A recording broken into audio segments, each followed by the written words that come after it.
อันนี้บรรยากาศที่ว่าออกจากตลาดเนาะถ้าสิไป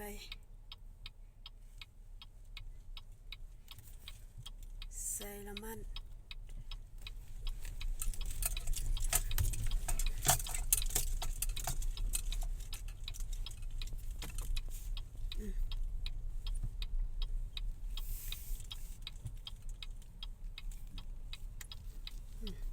หานมักโมนะพี่น้องเนาะ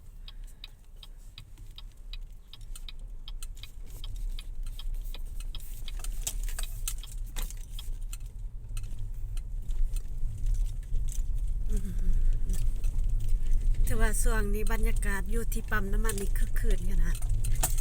อันนี้เป็นสวนป่าแปลกเนาะพี่น้องเนาะนี่บรรยากาศอยู่ที่ตัวเมือง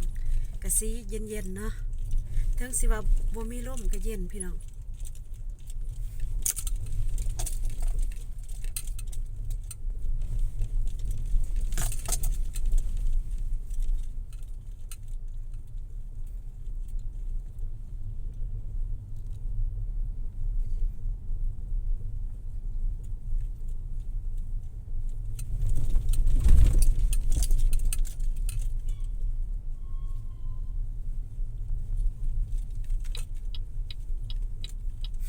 เฮงปังพุ่นอันนี้มันหอดแหกเนาะแล้วสิเห็นรถที่ว่ารอคิวใส่ละมันเนาะ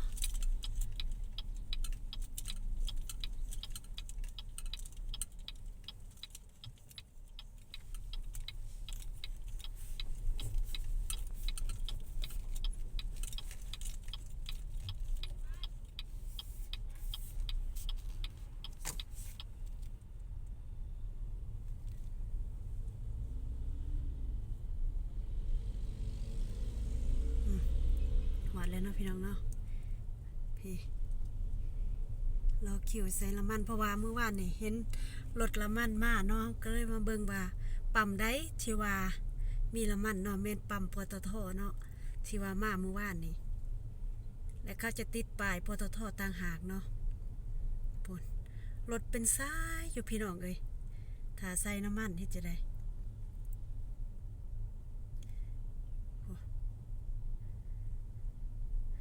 ก็เลยเฮาบ่ได้เฮ็ดอีหยังเนาะ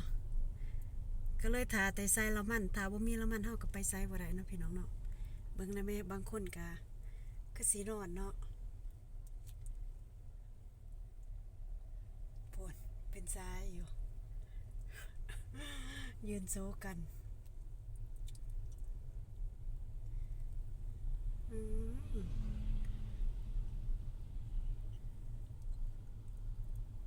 พุ่น3-4หอดปั๊มบ่ฮู้ว่าหมดมื้อนี่สิได้ใส่หรือบ่หรือว่ามันสิหมดก่อนเนาะคันสิเมื่อก็เมื่อบ่ได้ก็จำเป็นต้องได้อยู่เนาะเพราะว่ารถบ่มีละมัน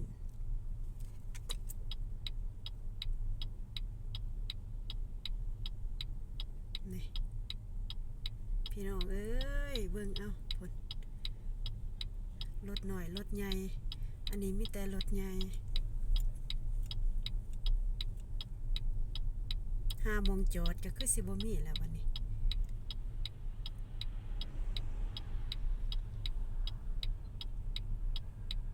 สาธุเนาะจั่วกะบินบาทเฮ็ดจังได๋บั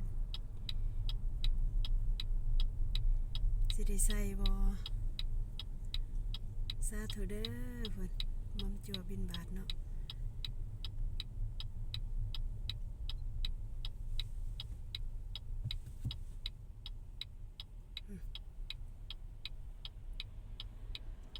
เต็มคิวเลยเนาะโอ้พุ่นเพราะว่ารถละมันมาวันนี้เนาะบ่ถือกระตุกกระถือแต่ว่าเฮาคือสิบ่มีโอกาสได้ใส่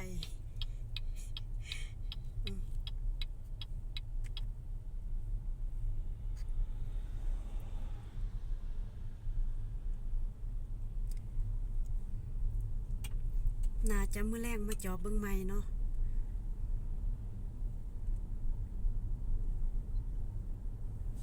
คิวยาวแท้ๆ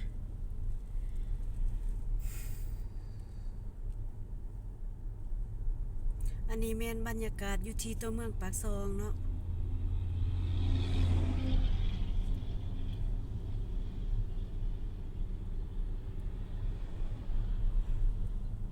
แต่ว่ารถก็อาจสิบ่หลายปานใดเพราะว่าบ่มีน้ำมันสวงนี่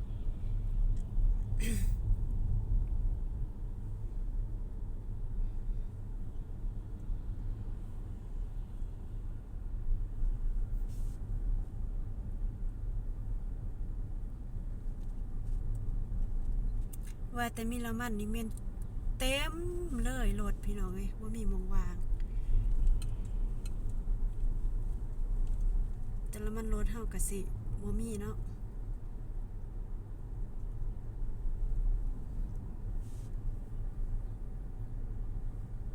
แต่ว่าคันสิรอท่าก็จักยามได้สิได้ใส่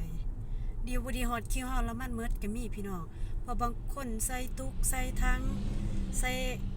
ครบเลยเต็มบ่ฮู้ว่าราคาละมันลิตรเท่าใดมีแต่ว่าเต็มถังเต็มตุกเนาะ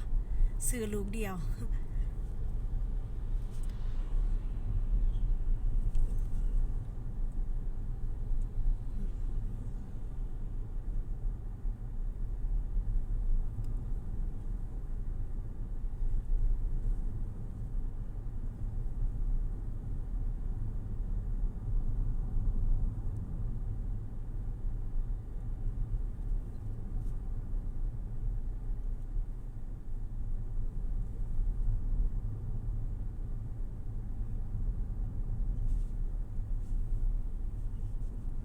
บรรยากาศก็สิหนาวแน่บรรยากาศยามเช้าบ่ฮู้จักรถจักหยังเนาะแล้วก็โคบ้าก็บินบาทเนาะยามเช้าแต่ว่าช่วงนี้ในเมืองก็สิคึกคืน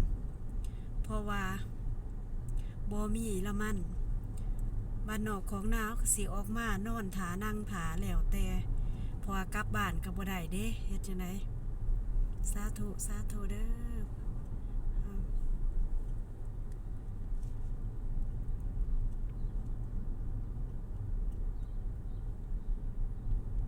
ว่าแต่ปั๊มได้มาเป็นเต็มโลด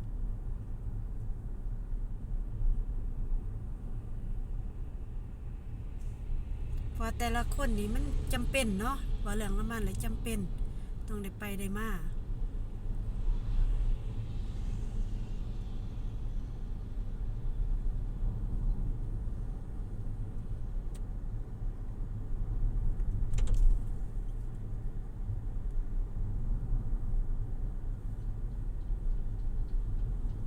เฮาไปแต่เด็กอีหลีเฮาก็ต้องได้ท่าเพราะเขาเจ้าเปิด8 โมงว่าปั๊มประมาณนี้